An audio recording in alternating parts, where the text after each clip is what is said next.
न्यायाधीश भन्ने बित्तिकै घुसको नमुना नग्नता अहिले त हेर त न्यायाधीशहरू नाङ्गो नाचेका त्यहाँ प्रहरी भन्ने बित्तिकै आतङ्कको प्रतीक हुन्छ लोग्ने मान्छे भन्नु पनि कहिलेकाहीँ लाज लाग्छ मलाई दिदीबहिनीहरू बलात्कृत हुन्छन् आजभोलि कुकुरहरू पनि संयमित छन् यौनमा न्यायका पुजारीहरू अधिवक्ताहरू तीभित्र कठालो तानातान गर्छन् तिनीहरूबाट हामी न्याय पाउने आशा लिएर पैसाको पोको लिएर बार एसोसिएसनको चक्कर खाउँछौँ बाप्रे बाप्रे बाप्रे मैले नै जीवनमा रक्तदान गरेको छैन लज्जाबोध जस्तो भयो मलाई आज रक्तदानमा चमत्कारिता प्राप्त गरेको चमत्कारिता मान्छे यति पछाडि आइराखेको छ यसको स्रोत के हो आज मान्छे किन यस्तो भएर गएको छ शिक्षक त मै भइहाले दिनको 5 चोटि कुटे खान्छु संयोगले बचेको म लाज लाग्नुपर्ने आफैलाई देखेर हामीलाई पश्चाताप हुनुपर्ने केले हामीलाई यस्तो बनाएको छ किन हामी यो सबै कुरा हेर्न सक्दैनौँ किन हामी जस्ता छैनौँ आज शिक्षकहरूले हेलमेट लाएर हिँड्नुपर्छ युनिभर्सिटीमा कति बेला विद्यार्थीहरूले कुट्ने हुन् कति बेला दिदीबहिनीहरू बजारमा बेचिने हुन्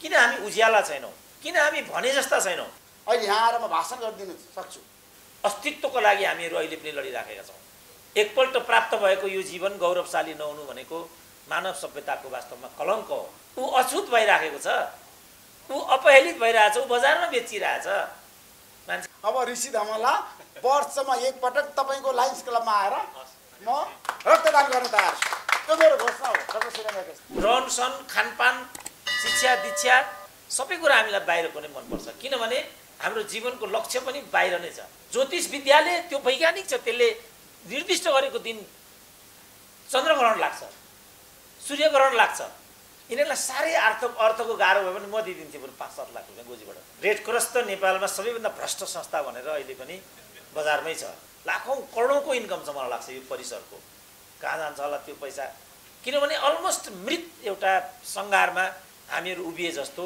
मलाई अनुभूति हुन्छ मोटिभेट गर्ने अगाडि बढाउन अब यहाँ आउँदाखेरि चाहिँ कल्पना गरे भन्दा पनि राम्रो कार्यक्रमको लेखाजोखा साथीहरूले प्रस्तुत गर्दा मलाई पनि उत्तिकै आह्लादित बनाएको छ मनलाई त्यसकारण भोलिको जे कार्यक्रम उहाँहरूले आयोजना गर्नुभएको छ सुरुमा म त्यस कार्यक्रमको पूर्ण सफलताको कामना गर्न चाहन्छु साथै त्यहाँ जाने जो हिम्मत क्लबले गरेको छ 100 जना जो साथीहरू त्यसको लागि तत्पर हुनुभएको छ उहाँहरूको पूर्ण सफलताको समेत कामना गर्न चाहन्छु म भर्खरै गएको हप्ता हुम्ला जिल्लाको लिमी लाप्चा नेपाल टिबेट बोर्डर 5002 फिटमा पुगेर आएको र संयोगले बचेको म किनभने 5002 भनेको अल्टिट्युडको दृष्टिकोणले जोखिमयुक्त नै हुँदो रहेछ म ताप्लेजुङमा जन्मेको केटो भएको हुनाले पहाड पर्वत डाँडा काँडा भन्ने कुरा त के हो भन्ने लाग्थ्यो र मैले त्यसलाई हिसाब किताब गरिनँ तर त्यो जोखिमयुक्त हुँदो रहेछ म पिलर नम्बर 12 जहाँ छ टिबेट नेपाल बोर्डरको त्यहाँ पुग्नुभन्दा झनै आधा किलोमिटर तल नै ढलेँ र म माथिसम्म जान सकिनँ यो जोखिम हुन्छ सजिलो हुँदैन तर तपाईँहरू 3200 मा मात्रै जानुहुन्छ त्यस्तो जोखिम हुँदैन त्यहाँ म 60 वर्षको मान्छे 52 वर्षमा त पुगेर आएँ भने तपाईँहरू 40 भन्दा मुनि नै हुनुहुन्छ र 32 भनेको 1800 फिट तल छ त्यहाँ त्यस्तो जोखिम केही पनि हुँदैन तर जे निर्णय तपाईँहरूले गर्नुभएको छ त्यो निर्णय आफै जोखिमयुक्त छ र त्यो निर्णय आफै साहसिलो छ त्यो निर्णय आफै आकर्षक छ र अरूहरूको लागि प्रेरक प्रसङ्ग हुन पुग्दछ त्योभन्दा पनि प्रेरक प्रसङ्ग चाहिँ जीवन दानका लागि जो रक्तदानको परियोजना तपाईँहरूले ल्याउनु भएको छ लायन्ससँग जोडिएर किनभने नेपालमा जसरी राजनीतिको छवि त्यति उज्जवल छैन नेताहरूको छवि त्यति उज्जवल छैन सामाजिक सङ्घ संस्थाहरूको छवि पनि त्यत्तिकै धुमिल छ रेड क्रस त नेपालमा सबैभन्दा भ्रष्ट संस्था भनेर अहिले पनि बजारमै छ यसकारण सबै सङ्घ संस्थाहरू बिटुलिएका छन् हाम्रो देशमा किनभने राजनीति विषाक्त छ राजनीति भनेको मुहान हो अरू सबै सङ्घ संस्थाहरू त्यहाँबाट निश्चित हुने हुनाले जब मुहानै फोहोरी हुन्छ भने निश्चित भएका सङ्घ संस्थाहरू पवित्र हुने भन्ने सम्भावनै आउँदैन कुरै छैन सुरुदेखि नै जुन क्लबमा हामी कुरा गर्दैछौँ र जुन परिसरमा हामीहरू प्रवेश गरेका छौँ त्यसका लागि कुरूप दृष्टान्त यो आफै छ किनभने जति अप्ठ्यारो बाटो हामी भएर यहाँभित्र आउँछौँ सबभन्दा राम्रो आय स्रोत भएको संरचना हो यो सामाजिक समन्वय परिषद के नाम छ यसको तपाईँले यसको सडक देख्नु भएको छ कमसेकम 10 वर्षदेखि नित्य म यहाँ आउँछु तर त्यो एउटा बाटो यिनीहरूलाई साह्रै अर्थको गाह्रो भयो भने म दिइदिन्थेँ बरु 5-7 लाख रुपियाँ गोजीबाट बनिहाल्छ नि यो बाटो त। तर अन्तर्राष्ट्रिय पाहुनाहरू पनि आउँछन् यहाँ, कमसेकम यसलाई त हामीले सफा सुग्घर राख्नुपर्ने, व्यवस्थित हुनुपर्ने, पिच गर्नुपर्ने। लाखौँ करोडौँको इन्कम छ मलाई लाग्छ यो परिसरको। कहाँ जान्छ होला त्यो पैसा? यो आफै एउटा सामाजिक संस्था हो नि। किन हामी छवि दिन सक्दैनौँ? किन हामी उज्याला छैनौँ? किन हामी भने जस्ता छैनौँ? किन हामी मात्रै सफा छौँ, हामी मात्रै सुग्घर छौँ, तर हाम्रो सडक, हाम्रो बाटोघाटो, हाम्रा विद्यालयहरू, हाम्रा सामाजिक संरचनाहरू किन त्यति दुब्ला छन्? मलाई एकदम अचम्म लाग्छ। यो लायन्सको कुरा गर्दा, यो रक्तदानको कुरा गर्दा गएको वर्ष मलाई एकजना मित्रले न्युयोर्कबाट, मैले अहिले कंसागरजीलाई सोधेँ, तुलाधरजीलाई सोधेँ, उहाँको नाम बिर्सिसकेको छु मैले, अर्जुन मैनाली भन्नुभयो। उहाँले एउटा किताब पठाउनु भएको थियो न्युयोर्कबाट नै। त्यो किताबको भाषिक शुद्धिकरणको लागि र सायद फरवार्ड पनि भन्नुभएको थियो उहाँले त्यसमा। त्यो किताब पढेर मात्रै मलाई नेपालको रक्तदानको जो विगत छ, यसको इतिहास जो छ, यसको संरचनाको कुरा मलाई त्यो किताब पढ्दा मात्रै थाहा भएको थियो। नेपालमा रक्तदानको यति उज्यालो र गौरवशाली एउटा विगत र परम्परा रहेछ, वास्तवमा त्यो मलाई थाहा थिएन। एक पहिलो रगत दिने को हो, त्यसपछि रगत सङ्कलनको प्रक्रिया के छ, त्यसको पछिल्लो स्थिति के छ, त्यो सबै कुरा त्यहाँ परेको थियो।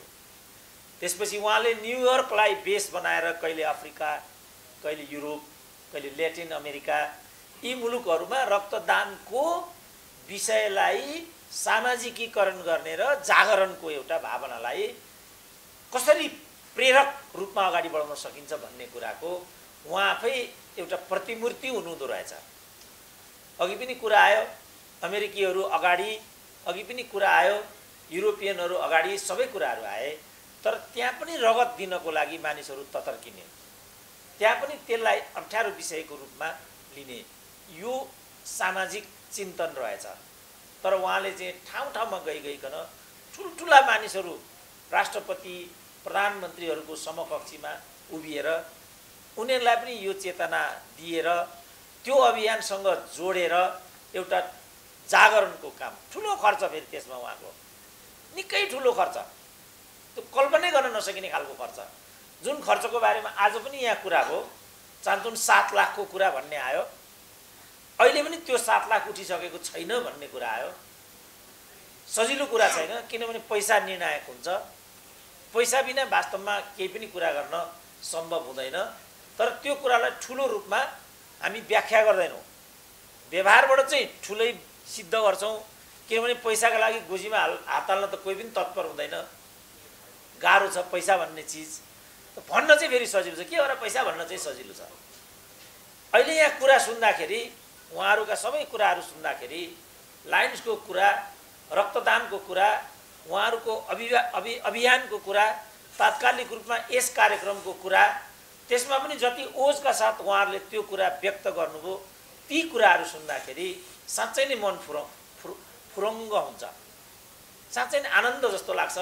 अहिले नै नेपाली समाज मरिसकेको होइन कि भने जस्तो भ्रम फेरि एकपल्ट उत्पन्न हुन्छ। किनभने अलमोस्ट मृत एउटा सङ्घारमा हामीहरू उभिए जस्तो मलाई अनुभूति हुन्छ अहिले पनि। किनभने हामीले एउटा गर्विलो जीवन, एउटा साहसिलो जीवन, सचेत र जागरुक जीवनको संस्कार निर्माण गर्न सकेका छैनौँ यो देशमा। अस्तित्वको लागि हामीहरू अहिले पनि लडिराखेका छौँ। अहिले पनि अस्पतालका कुनाहरूमा दिदीबहिनीहरू सुत्केरी हुन नसकेर छटपटाउँछन्। एउटा कक्षको व्यवस्था छैन, असमयमा उनीहरूको जीवन जान्छ। अनेक किसिमका अन्धविश्वासहरूले उनीहरूलाई गाँच्छ। जीवन धेरै जटिल र दुरूह जस्तो लाग्छ। एकपल्ट प्राप्त भएको यो जीवन गौरवशाली नहुनु भनेको मानव सभ्यताको वास्तवमा कलङ्क हो। कसैलाई अछुत भनिएको छ, कसैलाई अनेक किसिमले सामाजिक अन्धविश्वासहरू थोपरिएको छ, धामी भनिएको छ, झाँक्री भनिएको छ, बोक्सी भनिएको छ, छाउपडी भनिएको छ, दुर्व्यवहार गरिएको छ। यसको शिकारमा हामीहरू छौँ। हामी त यहाँ लडिरहेछौँ। रक्तदानको कुरा त धेरै पर छ। हामी त सभ्यताको लागि लडिरहेछौँ। मान्छे मान्छेको रूपमा अस्तित्ववान हुन सकिरहेको छैन। ऊ अछुत भइराखेको छ, ऊ अपहेलित भइरहेछ, ऊ बजारमा बेचिरहेछ। मान्छे यहाँ छ। मैले एउटा अधिकृतको आर्टिकल पढेको थिएँ, नेपालमा केही छैन भन्ने कुरा होइन, केही कुराहरू छन्। ती केही कुराहरूमध्ये जो देखाउन लायक छन्, ती देखाउन लायक कुराहरूमध्ये उनले त्यहाँ दुईटाको उल्लेख गरेका थिए।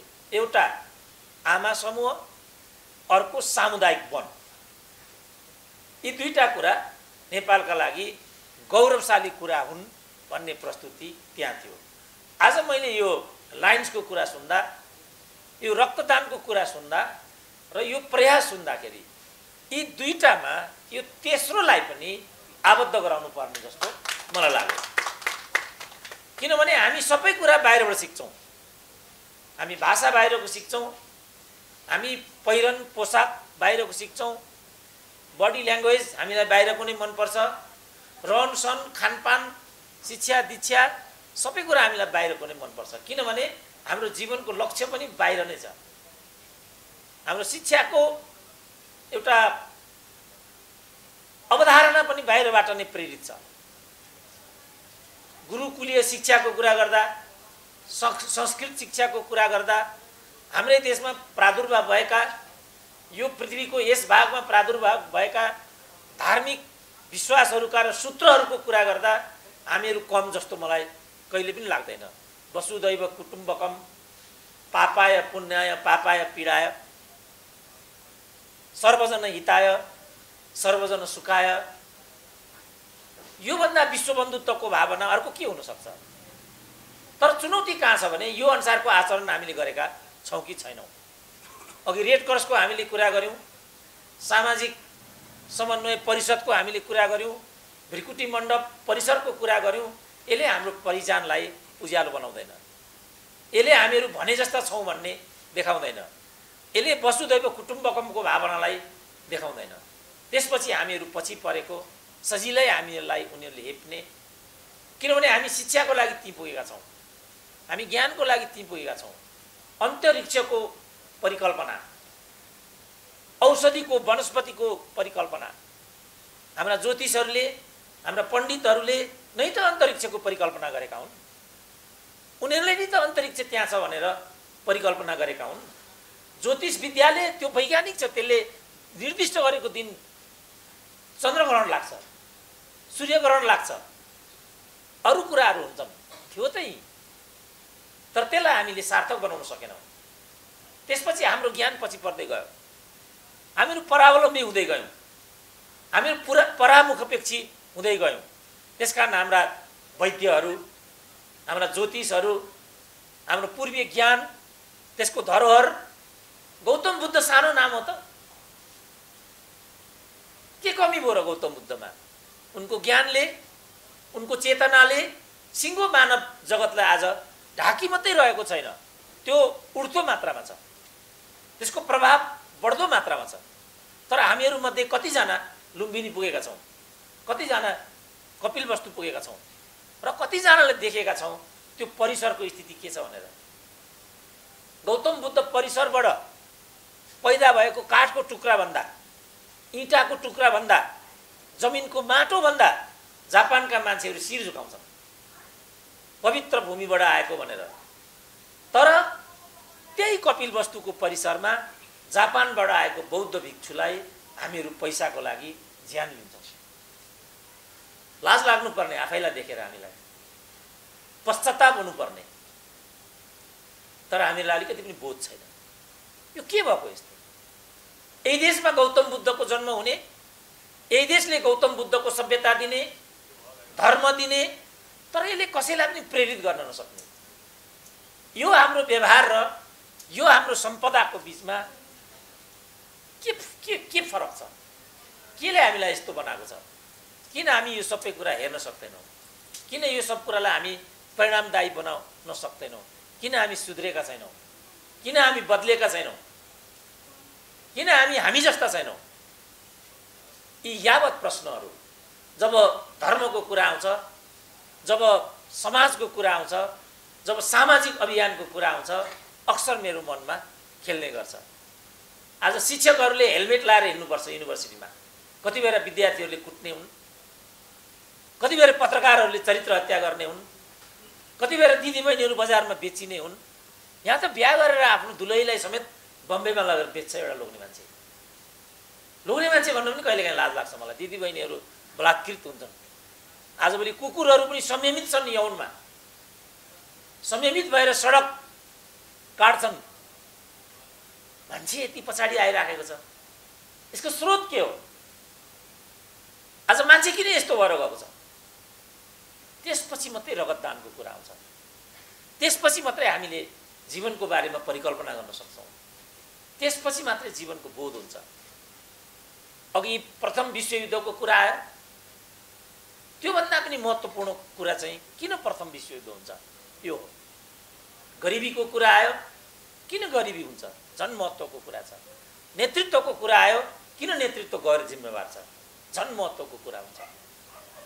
सामाजिक रूपमा समाजलाई नेतृत्व दिनुपर्ने, धार्मिक रूपमा धर्मको नेतृत्व गर्नुपर्ने, राजनीतिक रूपमा राजनीतिकको नेतृत्व गर्नुपर्ने, न्यायिक रूपमा न्यायमूर्तिहरूले फैसला गर्नुपर्ने। जापानको समाजमा 4 जनालाई भगवान भन्दो रहेछ, न्यायाधीश, नगरपिता, प्रहरी, शिक्षक। यो 4 जनालाई देवताको दूत भन्दो रहेछ जापानको समाजले। अब हाम्रो देशमा हेर्नुहोस् त, प्रहरी भन्ने बित्तिकै आतंकको प्रतीक हुन्छ, न्यायाधीश भन्ने बित्तिकै घुसको नमुना, नग्नता। अहिले त हेर त न्यायाधीशहरू नाङ्गो नाचेका, त्यहाँ न्यायका पुजारीहरू, अधिवक्ताहरू तीभित्र कठालो तानातान गर्छन्। तिनीहरूबाट हामी न्याय पाउने आशा लिएर पैसाको पोको लिएर बार एसोसिएसनको चक्कर खाउँछौँ। बाफ्रे बाफ्रे बाफ्रे बाफ्रे। नगरपिताको सडकबाट क्रस गरेर हामी भिरकुटी मण्डपमा आउँछौँ, जहाँ सडकको अवस्था यस्तो छ। शिक्षक त मै भइहाले, दिनको 5 चोटि कुटे खान्छु। के भयो? यसलाई कसरी व्यवस्थित गर्ने? यो सबैभन्दा महत्त्वपूर्ण प्रश्न हो र यसलाई सार्थक बनाउने मान्छे हो। र मान्छेको जीवनको लागि सबैभन्दा महत्त्वपूर्ण कुरा वास्तवमा रगत नै हो। त्यसकारण हामी सबैले रगतदान, रक्तदान गर्नुपर्छ भन्ने कुराको महत्त्व निश्चय नै माथि छ, निश्चय नै सर्वप्रथम छ। तर हामी सबै रक्तदानको लागि पनि फेरि तत्पर हुँदैनौँ।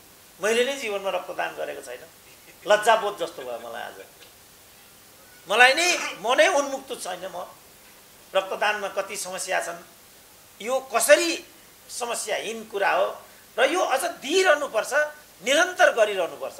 त्यो चेतना मसँगै छैन भने रगतको महत्त्व अर्कै प्रकारले बुझ्ने, अझ ब्रह्मचर्यमा बस्नुपर्छ भन्ने, वीर्य बचाउनुपर्छ, त्यसको दुरुपयोग गर्नु हुँदैन भन्ने स्कुल अफ थटबाट आएका हामीहरूले रक्तदान गर्ने कुरामा आफैलाई उन्मुक्त राख्न सजिलो पनि छैन। त्यतातिर हामीहरू लाग्न सकौँ, यस्ता कार्यक्रमहरूलाई प्रेरणा पनि दिन सकौँ, प्रेरक पनि हुन सकौँ र यसलाई परिणामदायी बनाउन सकौँ। जसलाई रगतको आवश्यकता छ, अघि नै कुरा भयो, नेतृत्व भन्ने कुरा र सहयोग भन्ने कुरा, धनी गरिब भन्ने होइन, आवश्यकताको कारणबाट र आवश्यकताको लागि त्यो अपेक्षित छ जो भनियो, त्यो पनि मेरो लागि शिक्षाप्रद जस्तो आज भयो। धनीलाई गरिबलाई भन्ने कुरा होइन, अपाङ्गतालाई सपाङ्गतालाई भन्ने कुरा होइन। तर एउटा धनी मान्छे तर रगतले छटपटाइरहेको छ भनेदेखि अपाङ्गतालाई जुन बेला जे सहयोग चाहिने हो त्यो सहयोग त्यहाँ आवश्यक भए पनि यो धनीलाई रगतकै आवश्यकता छ। र त्यो धनीले जति नै धनी भए पनि रगतको अभावमा स्वयंलाई बचाउन सक्दैन। यो सत्य कुरा हो। कोभिडले पनि यो कुरालाई पुष्टि गरिदिएको छ। अन्य व्यथाहरू, करोडौँ अरबौँका मालिकहरू पनि व्यथालाई समाधान गर्न सक्षम भएका छैनन्। रगत पनि तीमध्ये एउटा हो। त्यसैले म अन्त्यमा फेरि एकपल्ट साथीहरूको यस कार्यक्रमको पूर्ण सफलताको लागि समयमा मलाई खबर गर्नुभएको भए म पनि यसको पार्ट हुन सक्थेँ कि भन्ने लोभ चाहिँ मलाई अहिले लाग्यो। तैपनि यो लायक मलाई सम्झेर, किनभने यति महत्त्वपूर्ण कार्यक्रममा सहभागी हुन पाउनु भनेको आफैमा गौरव लायक कुरा हो। त्यस्तो गौरव गर्ने अवसर मलाई पनि जीवनमा जुटाइदिनु भएको हुनाले, किनभने यहाँ तेरो मेरोको चलन छ, मञ्चमा पनि आफ्नै हुनुपर्छ। अब अहिले त दल विचार राजनीतिलाई पनि उछिनेर जातिको कुरा आयो, भाषाको कुरा आयो, धर्मको कुरा आयो, लिङ्गको कुरा आयो, क्षेत्रको कुरा आयो, 5-7वटा चुनौती पार गरेर यो मञ्चमा आउन त्यति सजिलो छैन। तर मलाई यो अवसर प्राप्त भयो, यो लायक तपाईँले सम्झिनुभयो, त्यसको लागि फेरि एकपल्ट धन्यवाद दिएर म आफ्नो भनाइलाई विराम दिन चाहन्छु। धन्यवाद। नेपालको मिडिया जहिले पनि सञ्चार क्षेत्र प्रगतिको पक्षमा छ, उन्नतिको पक्षमा छ। राम्रो काम गर्नेलाई स्यालुट गर्ने, अभिनन्दन गर्ने र राम्रो समाचारहरू सम्प्रेषण गर्ने र राम्रो कुराहरूलाई छ नि जनतामा छ नि एउटा सकारात्मक सोचको साथ सम्प्रेषण गर्ने। लाइन्स इन्टरनेसनलले गरेको यो राम्रो कामको हामी त राम्रोसँग समाचार सम्प्रेषण गर्न तयार छौँ। तपाईँ ढुक्क हुनुहोस्। रक्तदान भनेको मान्छेको जीवनदान हो र रक्तदानमा लाइन्स इन्टरनेसनलले जति काम कुनै पनि संस्थाले गरेको छैन अहिलेसम्म। कुनै पनि संस्थाले, रेड क्रसले पनि आफ्नो ठाउँमा कति गर्यो त्यो आगामी दिन बहसको विषय होला। तर लाइन्स इन्टरनेसनलले चाहिँ रक्तदानमा चमत्कारिता प्राप्त गरेको, चमत्कारिता एउटा महत्त्वपूर्ण फरक हो यो। र तपाईँहरूको भोलि हुन गइरहेको कार्यक्रमलाई रिपोर्टर्स क्लब नेपालले लाइन्स इन्टरनेसनललाई साथ दिन्छ। ढुक्क हुनुहोस्। लाइन्स क्लब अफ काठमाडौँको जुन किसिमको अभियान छ त्यसमा हामी तपाईँहरूको साथमा छौँ, तपाईँहरूसँग सहकार्य गर्न तयार छौँ। लाइन्स क्लब अफ काठमाडौँको जुन किसिमको योजना छ त्यसमा रिपोर्टर्स क्लब नेपालले तपाईँलाई साथ दिनेछ। तपाईँको यात्रामा हामी सहभागी हुनेछौँ र हामी तपाईँहरूको साथमा नेपाली सञ्चार जगतले रहेर तपाईँहरूको काममा तपाईँले गरेका राम्रो कामलाई जनताको बिचमा पुर्याउन हामी जहिले पनि तपाईँहरूको साथमा रहने प्रण पनि म गर्न चाहन्छु। र जसरी हाम्रो देशमा सामाजिक संस्थाहरू धेरै खुलेका छन्, सामाजिक संस्थाका दायित्व र जिम्मेवारीको बारेमा अथवा सामाजिक संस्थाहरूले गरेका काम र प्रगतिको बारेमा उनीहरू कति जवाबदेही छन्, उनीहरू कति जिम्मेवार छन्, उनीहरूले कति देश र जनताको चाहिँ पक्षमा आफूलाई उभ्याएका छन्, त्यतातिर म जान चाहन्न। तर तपाईँहरूले लायन्स क्लब अफ काठमाडौँले राम्रो काम गरेको छ। त्यसैले आज तपाईँले रिपोर्टर्स क्लब नेपालमा जुन पत्रकार सम्मेलन गरेर जुन किसिमको तपाईँले आफ्नो प्रगति विवरण सुनाउनु भयो, त्यो प्रगति विवरण सुनिसकेपछि म अचम्मित भएँ। होइन, मान्छेले चाह्यो भने संसारमा गर्न सकिँदो रहेछ। एउटा व्यक्ति, एउटा टिम, यहाँ उपस्थित हुनुभएका युवा युवती, तपाईँहरूले जुन काम गर्नुभएको छ नि, हामी सबैको लागि यो प्रेरणादायी छ। हामीले अहिलेको पुस्ताले तपाईँहरूबाट सिक्नुपर्छ। मान्छेले चाह्यो भने जे पनि गर्न सक्छ भन्ने काम तपाईँले गरेर देखाउनु भएको छ। त्यसैले आज तपाईँहरू सबैको लागि प्रिय बन्नुभएको छ, सबैको लागि स्वीकार्य बन्नुभएको छ, सबैको लागि तपाईँहरू प्रेरणाको स्रोत बन्नुभएको छ।